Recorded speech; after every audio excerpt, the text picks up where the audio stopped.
so much of what we learn in work and I think in life and in family is the process of getting there. So the first year I went and I got second to last, like the process for me was like incredible growth. It's not the actual moment of success that makes you grow, although that does push you in a direction. But it's like the process of like discipline, refining yourself, evaluating why am I not doing as well as I want to, and how can I change that? And it's like that process that we grow through.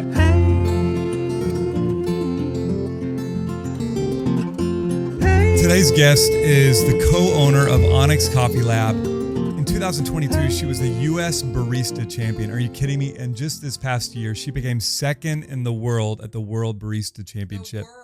The whole stinking world. Enjoy this conversation that I loved, and you will too, with Andrea Allen.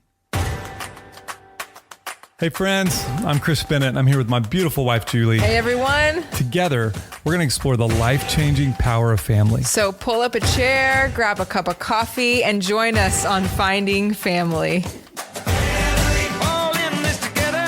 Family, we're taking a chance. Family, like birds of a feather. Family, we got the shoes in dance. All right, so you guys, anybody that knows me knows that coffee is my love language. I'm very passionate about it. I'm very passionate about people who are excellent and do things like the best. And our guest today kind of combines those things. We have Andrea Allen on here. Andrea is the co-owner of ONYX Coffee Lab. And guys, listen, she's not only the 2020 U.S. Barista Champion, she is the #2 world champion barista. That's unbelievable. So we're going to dive into all that. Amazing. It just means we're supposed to be best friends. But Andrea, thank you so much for joining us today. Yeah, thank you so much for having me. I'm super excited to talk about all things coffee or whatever you want to talk to me about. So can't wait. Let's go. I love it. Well, I just want to start by saying the way I found out about ONYX is my friend had subscribed me to this kind of subscription-based coffee bean rotation where every couple weeks I'd get a new bag. And so about a year ago, I got a box of ONYX coffee and I was blown away. I mean, genuinely like blown away.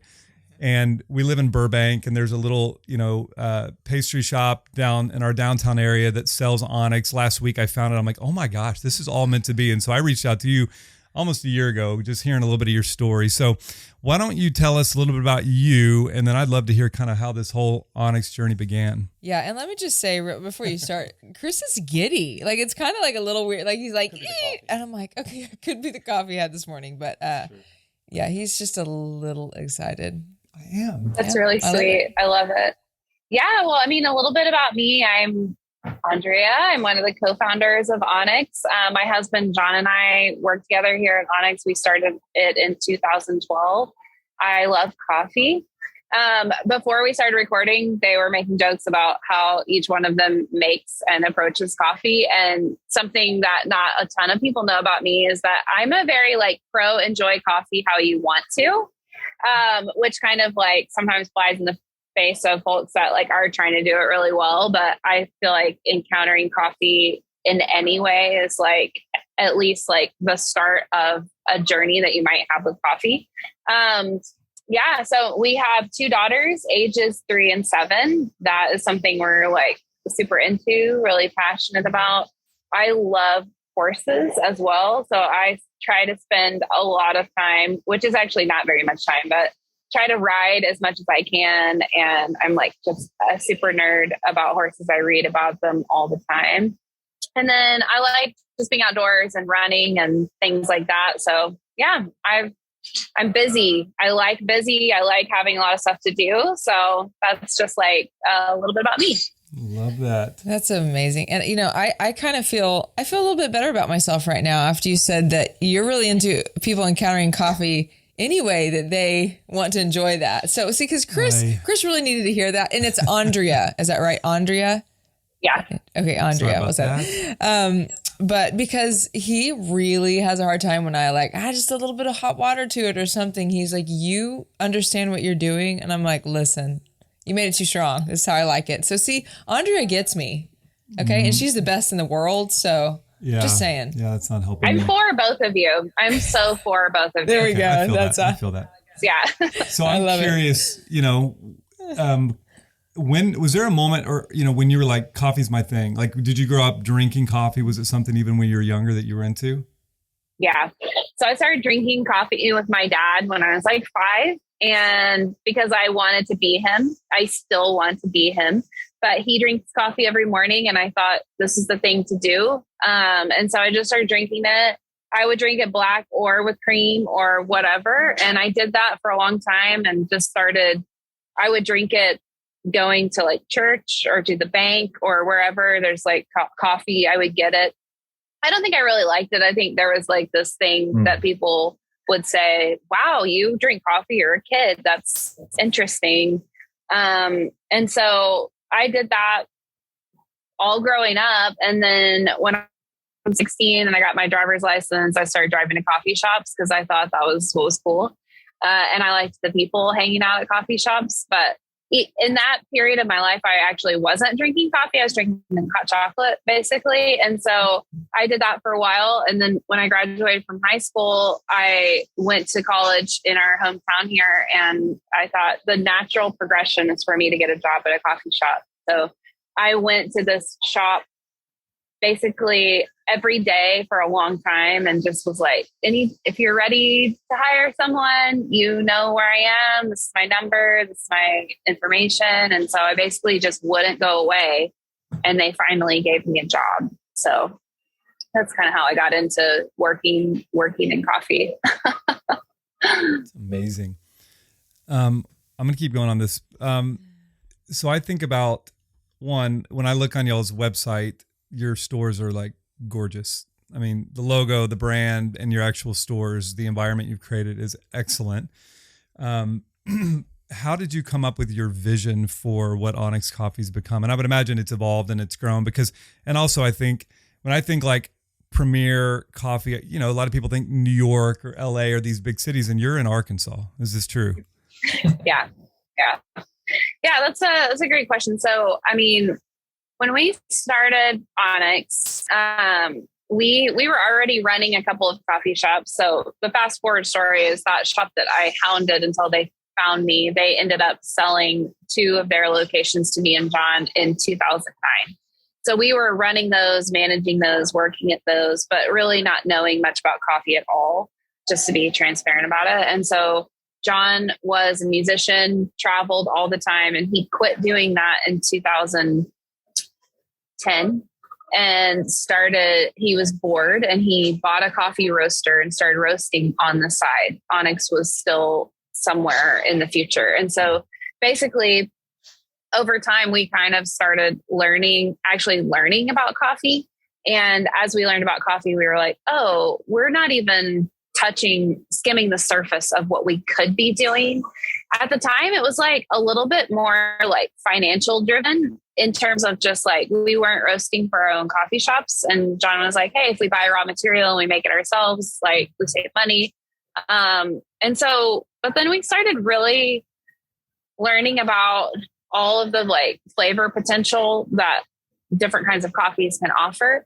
Because John had traveled a lot, he had been to those shops on the coast and was just telling me, he's like, we're just like not doing what we could do. We could do all kinds of stuff. I like to joke, I'm like the wet towel on top of ideas. So for me, I was like, I don't want to do anything different. Everything's working just fine.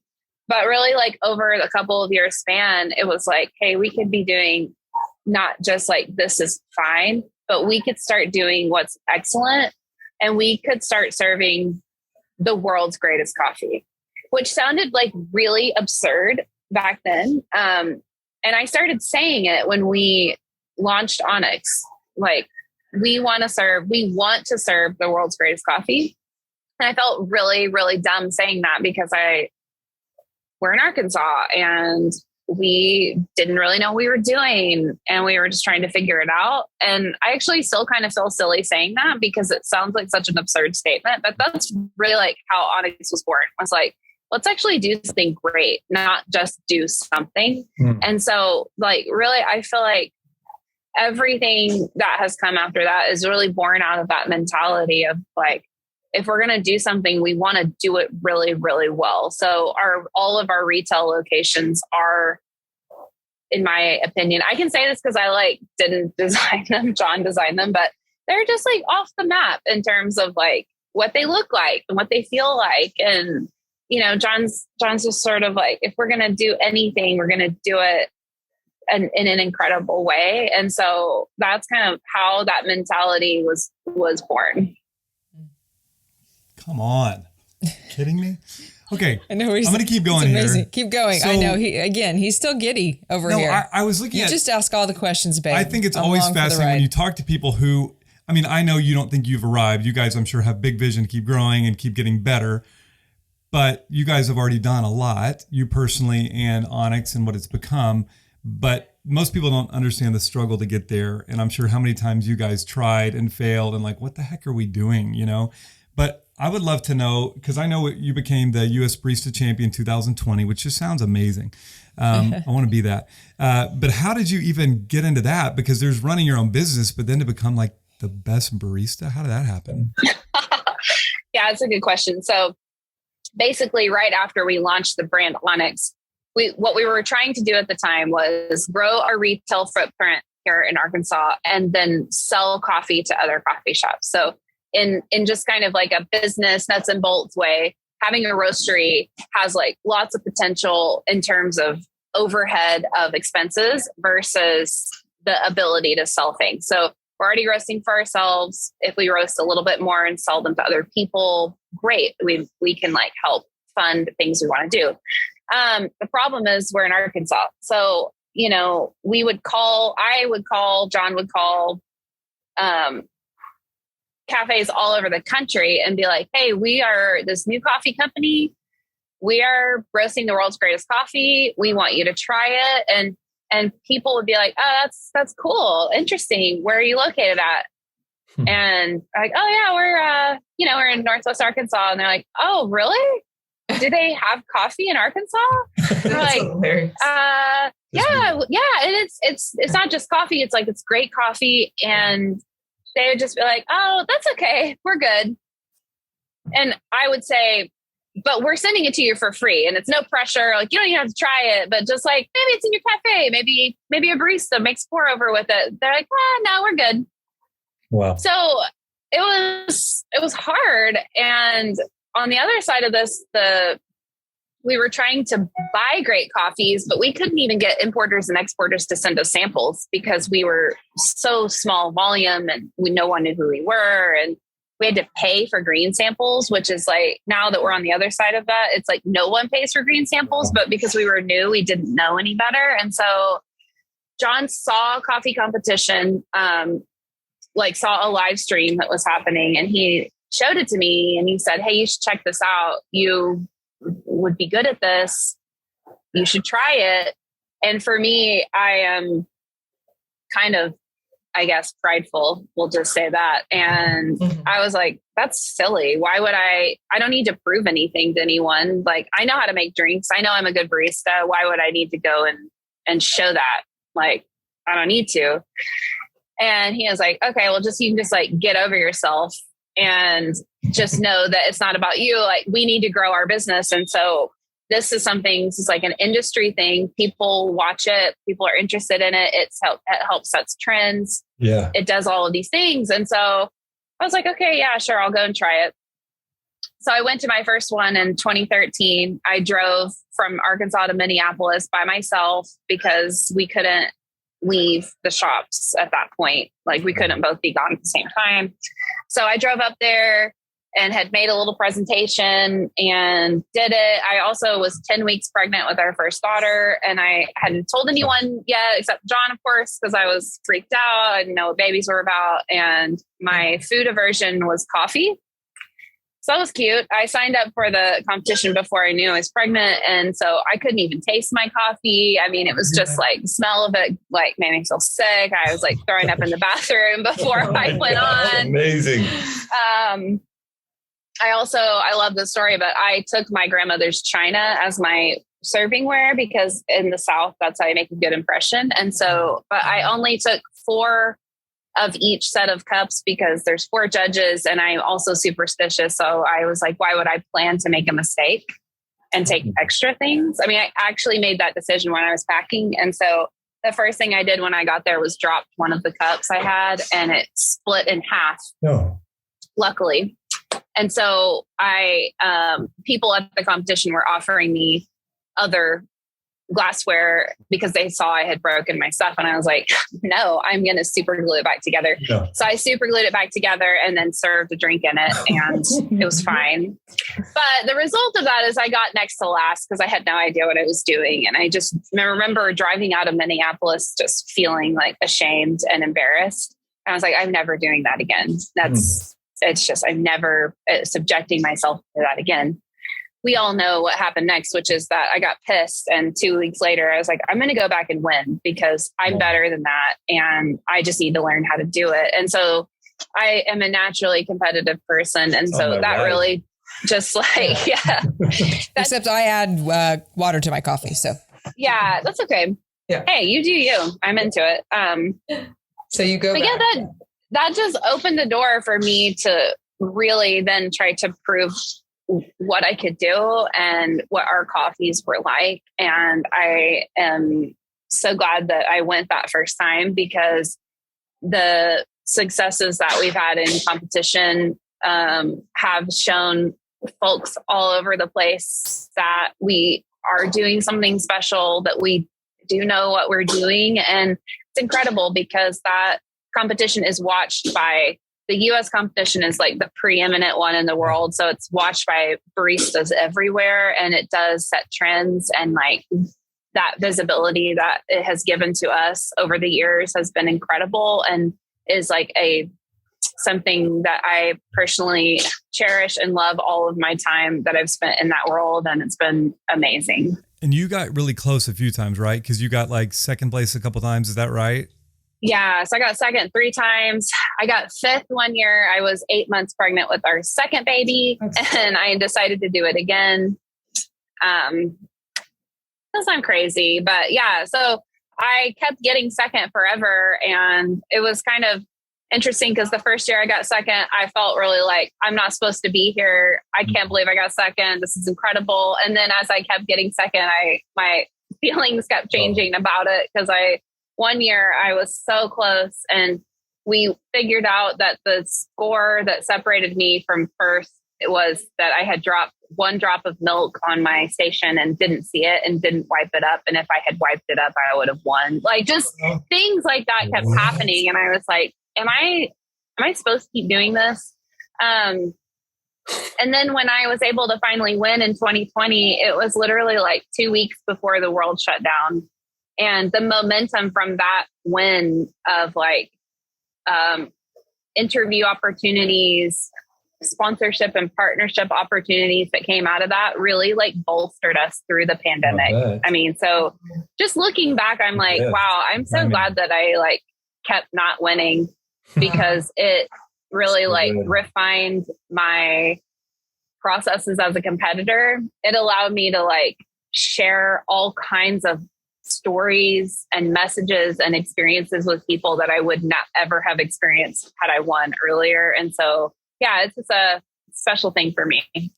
What is the biggest thing you learned out of, I mean, you've mentioned it a little bit, but I'm just curious about what is your biggest takeaway after I went back again and I went back again. I went back when it wasn't convenient. I went back when I was pregnant again. And then even outside of that, like what are the lessons from that you would want to share with us in terms of like, it was 1 drop of milk that I didn't wipe up and I could have won. So what are those takeaways that you have that like infiltrate into life and family that you've taken away? So I just had 2 things that came to mind when you were talking. And one of them is just that working for something, and trying really hard to be excellent and just to be the absolute best is such an incredible process, and that you can work really, really hard for something and not achieve it. So at one point when I got second, I kept having this feeling of like, this is great that I'm showing my kids that I can like really give up lots of things for this thing that I worked really hard and I didn't win, and that's okay. Yeah. So when I'm preparing for competition, I spend like 40 plus hours a week in the 2 months leading up, just preparing. Wow. And then I usually start 6 to 8 months before with a casual 10 to 20 hours preparing. And so really when we started getting down to those nuts and bolts, like weekends, nights, I'm working. And so I don't think that as a lifestyle, that is something I want to champion, but I also think it's okay to be like, hey kids, I'm going to work and I'm trying to be a breadwinner for us, but also to like, just like perform at a really high level. The other takeaway for me is just that kindness is everything. I mean, like some of my favorite experiences at competition are behind the stage in this really high pressure environment where there's lots of baristas that are really, really talented and good and have also put in like plethoras of hours of work to be there.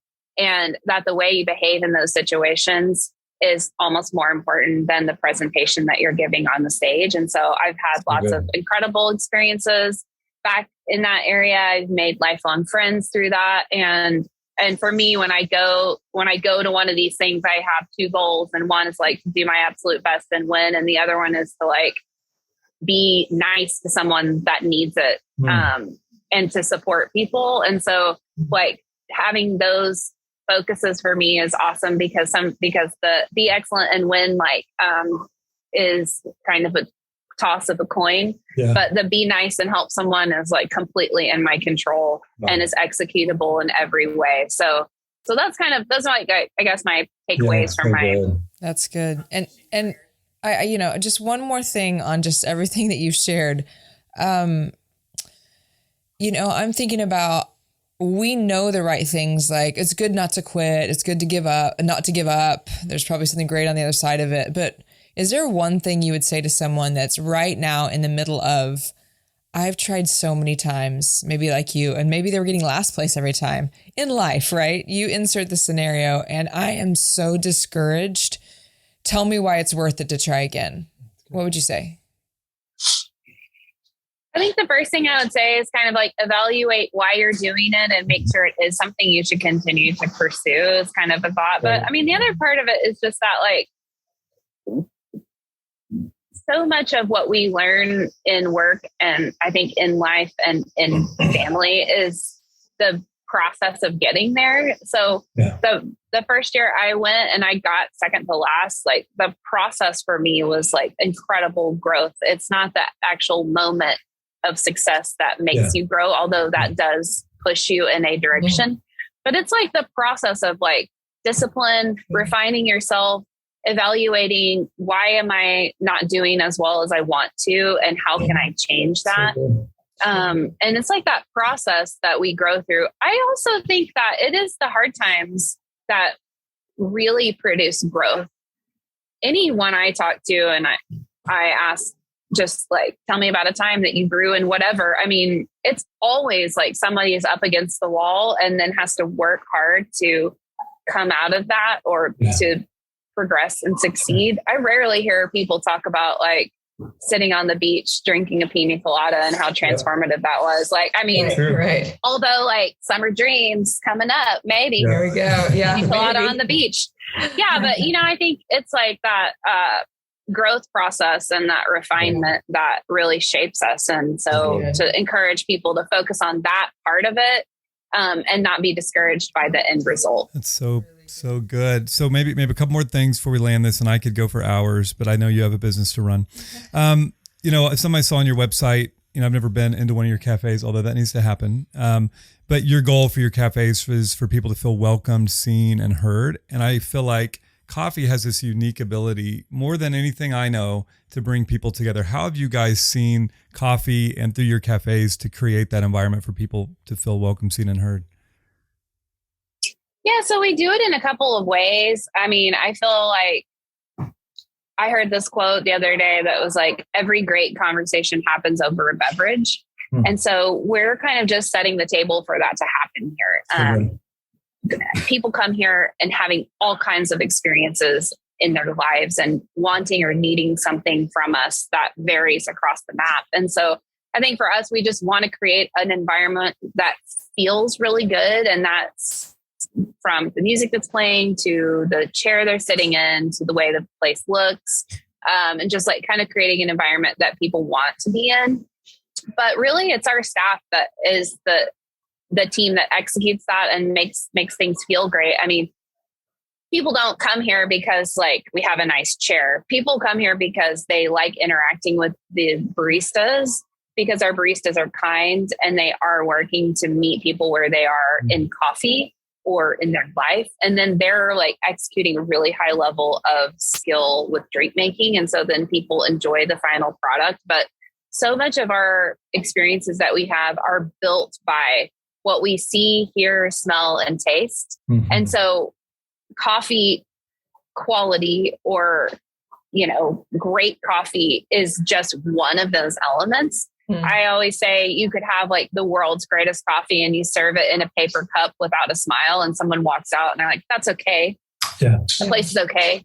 Or you could have like a great coffee, not the world's greatest, but like a great coffee, and you serve it beautifully and you're like really kind and hospitable to them. And they drink that and they walk out and they say, that was the best coffee experience I've ever had. Mm. And it's not about the coffee, right? It's about all of the things that inform us of how an experience is. And so that's what we're trying to do in the cafes, is just make exceptional experiences and make exceptional spaces that people want to be in.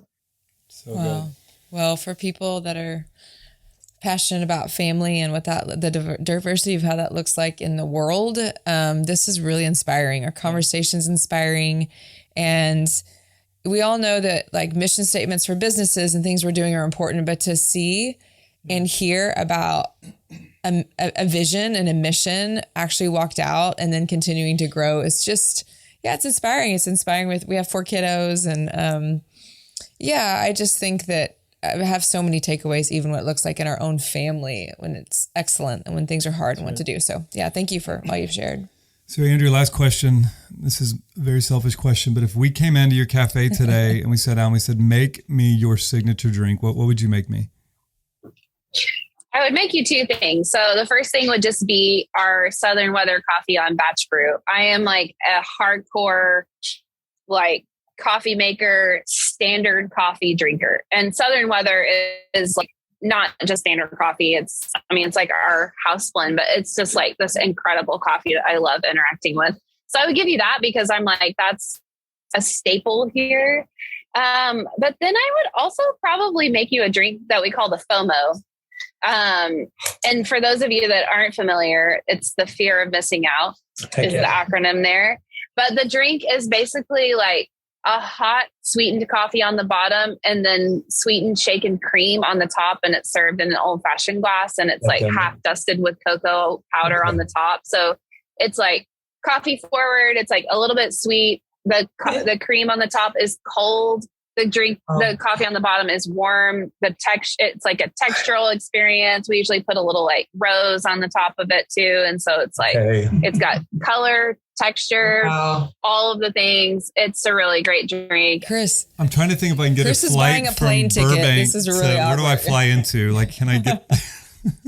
Come on. Yeah. Well, awesome. Andrea, you've been very generous. Andrea. Dadgummit. Andrea, okay. I'm so sorry. That's what I'm here for, babe. It's all good. Working together here. I like that better, Andrea. Yeah. Super inspired by you, super inspired by what you guys do on so many levels, not just from a coffee level, but just from excellence and doing things that matter and bringing people together. What's the best way we could support ONYX for those listening? Ooh, yeah. I don't know. I guess just enjoy our coffee somewhere. We have wholesale accounts kind of all over the place. So, it'd be great for people to like seek those out and go support our partners. And you can like have a beverage made for you in front of you, but we also ship coffee worldwide. So you just go to our website and check that out. But yeah, I think supporting our wholesale partners is a great thing to do. So. Well, Andrea, thanks so much. Yeah. Thank you for your time. Yeah. Thank you for having me. It's been really fun. Well, we look forward to having our first cup of coffee. We're not done yet. Get that coffee refill because it's time to unpack.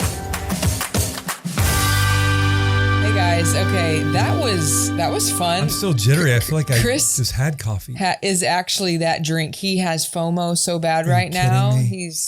It's fun to see like this. I don't know why. Just a little like With my shirt like off? A little, Just kidding. I have my with shirt your on. shirt off. No, he has his shirt on, guys. I mean, Okay. you can take it off if you want to, but It's like if you grew up as a baseball fan and I don't like baseball, so that's not a good example. A football fan. I feel like I just talked to the Tom Brady. okay, yeah. Or maybe a up and comer. Maybe I talked to like the Patrick Mahomes of coffee. Okay. Who's like won a Super Bowl, could be the GOAT, eventually. And that's what I feel like with Andrea. Yeah, you said her name wrong twice. Well, she it's spelled forgives like you. Andrea. Anyways. It's all good. But How gracious is she? She's amazing. She's amazing.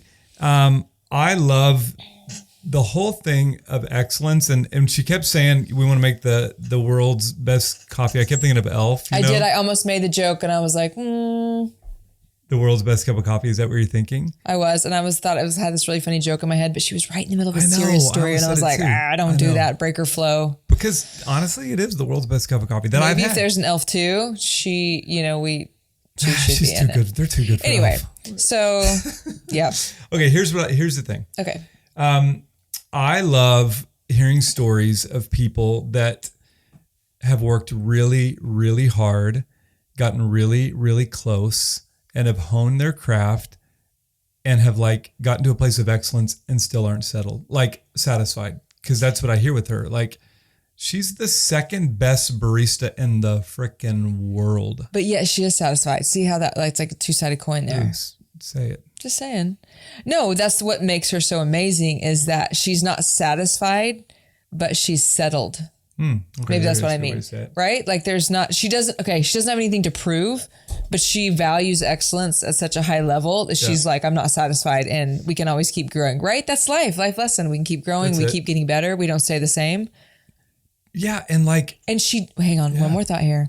And she keeps getting more excellent and she kept going back year after year because of that principle in her life, which was a game changer. that's right.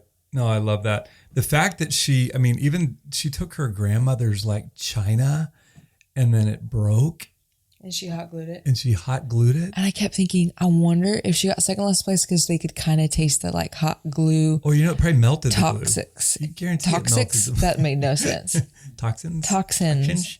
Okay, that's way deep there. But anyway, go ahead. No, I love that it's not just about coffee. It's about the experience For sure. that people get. And that's why I've always loved coffee, right? And look, I'm not a big Starbucks fan, but I'll tell you, when I went to Seattle and I went to the Starbucks Reserve and it was like the Willy Wonka of coffee and it's copper, pipes with coffee coming through, landing in these leather pouches, like, right out of the batch.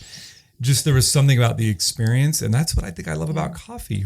Andrea, I apologize that he just talked about Starbucks. Well, no, I'm not comparing Please them to forgive Starbucks. him. Not even close. I know, Not even but- close. Yeah, and I also, just selfishly liked how she talked about encountering coffee any way you want it is really important to her. And so I felt Yeah, I didn't see appreciated. that coming. I actually didn't see that coming. I was waiting for like a stern, like anybody that would add anything. Yes, but again, that's what makes her so awesome and what makes what they're doing because everyone feels like they don't have to like the same drink. They don't have to do the same That's thing. true. Isn't that what family should be about? Oh. Everybody's welcome at the table. Everybody come as you are. Like, hello. Dang. Anyway, Jules, just was tying that really in. good. How do you Hashtag feel fighting about? You want family. to tell our listeners about Will, our editor in the corner over here. What's he got there in a bag? Yeah, well, I gave him a little present this morning. Some spice chai, a big old bag from I got off Amazon. But honestly, guys, Will, You need to let's tell not the talk real about the ingredients in that, buddy. I think you need to tell the real reason we gave it to Will, and don't sound as charitable as you are right now. You need to be honest. Why did Will get that bag of chai? Okay, well, I kind of feel like it's still charitable, but since you outed me, Bo bought that. But okay, since Will introduced him to this chai, Yes, because introduce Will this chai. spends a lot of time with our oldest son, Bo. And Bo's like, that's the best drink I've ever had in the world was this chai. Yeah. Here's the deal. I look on my Amazon account and I'm like, who bought this? What is this? Oh, wow. That's Bo. And I said, Bo, here's the deal. I'm not going to let you drink this every day. We're going to gift this to Will. It's his favorite. There you go. There's a real story. So Will, you should still feel loved. Yeah. Because Will's right here. Will, what do you love about that chai? Come on, tell us. The listeners want to know. They really do. The 660 calories per drink. Yes. The artificial flavors. All Those things. That is not the FOMO drink. That is not. Actually, my kids are obsessed with it, Will. I just really was like, can we get a small bag and give this to Will? Okay, Exactly, that's kind of what happened. I was like, Will deserves the big bag. You can have a small one. 100%. Okay, last thing here. I kept thinking about, we didn't have time to get back to it, but this whole journey started off with her being inspired by her dad. So her story starts with, I wanted to be like my dad, and I kind of wanted to cry because my boys want to be like you. Wow. And I don't know. I just thought about that. I mean, Bo started drinking coffee and doing this thing. Well, he really likes his chai lattes too, Will, because he loves you a lot too, Will. But no, he started drinking coffee and wanting to do that with you in the morning because that's what you did. Now he's not 5 years old. Yeah, we waited till he was 6. Yeah, no, he's almost 18.